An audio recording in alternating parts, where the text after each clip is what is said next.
পশ্চিমবঙ্গে বুলডোজার রাজনীতি চলবে না, মমতা। পশ্চিমবঙ্গের সদ্য সমাপ্ত বিধানসভা নির্বাচনে বিজেপি সরকারের ঐতিহাসিক জয়ের পর রাজ্য জুড়ে শুরু হওয়া ব্যাপক অবৈধ দখলদারিত্ব বিরোধী উচ্ছেদ অভিযানের বিরুদ্ধে তীব্র ক্ষোভ ও গভীর নিন্দা প্রকাশ করেছেন তৃণমূল কংগ্রেস সভানেত্রী মমতা বন্দ্যোপাধ্যায়। রোববার 17 মে রাতে সামাজিক যোগাযোগ মাধ্যম এক্সে সাবেক টুইটারে দেওয়া এক বিশেষ বিবৃতিতে সাবেক এই মুখ্যমন্ত্রী বিজেপি সরকারের বুলডোজার রাজনীতির বিরুদ্ধে সুর চড়ান। তিনি অত্যন্ত কড়া ভাষায় বলেন, সংস্কৃতি, সহানুভূতি এবং নিপীড়নের বিরুদ্ধে প্রতিরোধের উপর গড়ে ওঠা একটি ঐতিহ্যবাহী রাজ্য বুলডোজার শাসনের ভাষা হতে পারে না। সাধারণ নাগরিকদের উপর উচ্ছেদ অভিযান চালিয়ে, ভয় দেখিয়ে কিংবা জোর খাটিয়ে রবীন্দ্রনাথ ও নেতাজির এই মহান ভূমিকে কোনোভাবেই শাসন করা যাবে না। তৃণমূল সভানেত্রীর এই ঝাঁঝালো বিবৃতিটি এমন এক সময় সামনে এলো যার মাত্র কয়েক ঘন্টা আগে কলকাতার পার্ক সার্কাস ও তিলজলা এলাকায় রেলওয়ে উচ্ছেদ অভিযানকে কেন্দ্র করে তীব্র উত্তেজনা ও ক্ষোভের আগুন ছড়িয়ে পড়ে। এর পাশাপাশি হাওড়া স্টেশনের চারপাশেও ব্যাপক উচ্ছেদ অভিযান চালানো হয়।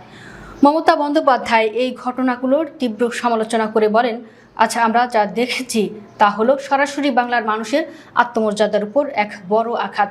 দিনমজুর, হকার, ছোট দোকানদার এবং সংগ্রামী পরিবারগুলো যারা দিনরাত কষ্ট করে ইট দিয়ে ইট গেঁথে নিজেদের জীবন গড়ে তুলেছিল, তারা আজ এই নতুন সরকারের কারণে নির্মমভাবে আক্রান্ত।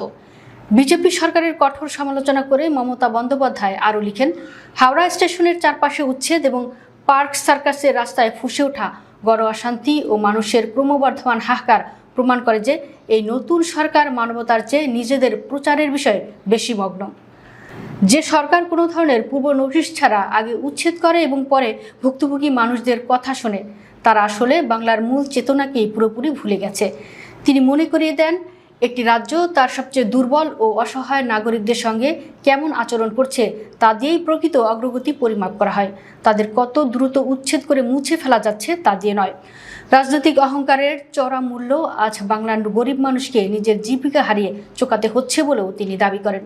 অন্যদিকে রাজ্যের নতুন রাজনৈতিক ক্ষমতার কেন্দ্র নবান্নের অধীনে থাকা স্থানীয় পুলিশ ও প্রশাসন মমতার এই অভিযোগ পুরোপুরি অস্বীকার করেছে। প্রশাসনের পক্ষ থেকে দাবি করা হচ্ছে, এই উচ্ছেদ অভিযানগুলোর পেছনে কোনো রাজনৈতিক উদ্দেশ্য নেই। এগুলো কেবলই আইন শৃঙ্খলার স্বার্থে পরিচালিত নিয়মিত পরিচ্ছন্নতা অভিযান।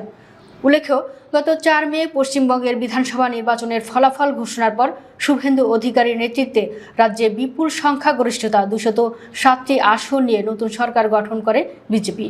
আর মমতা বন্দ্যোপাধ্যায়ের তৃণমূল কংগ্রেসের আসন সংখ্যা নাটকীয়ভাবে নেমে আসে মাত্র 80-তে। নতুন এই বিজেপি সরকার গঠনে 2 সপ্তাহেরও কম সময়ের মধ্যে রাজ্য জুড়ে শুরু হওয়া এই উচ্ছেদ অভিযানের কারণে ইতিমধ্যে হাজার হাজার মানুষ তাদের মাথা গোঁজার ঠাঁই এবং একমাত্র জীবিকা হারিয়েছেন।